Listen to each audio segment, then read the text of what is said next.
pinipili yung isang choice na yon, it is because gusto nating mapabuti tayo. And that is the assumption of rational choice theory.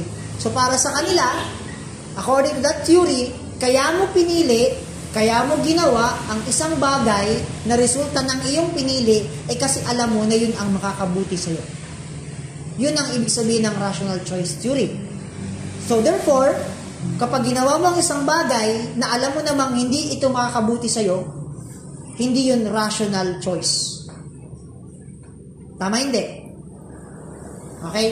Para maging rational choice, ang iyong pinili, dapat alam mo na yun ay makakabuti sa'yo. Okay? That is the assumption of rational choice theory. Okay? Na ang pipiliin mo is para sa iyong own welfare. Para sa iyong sariling kapakanan at ikabubuti. Malinaw po. So that is rational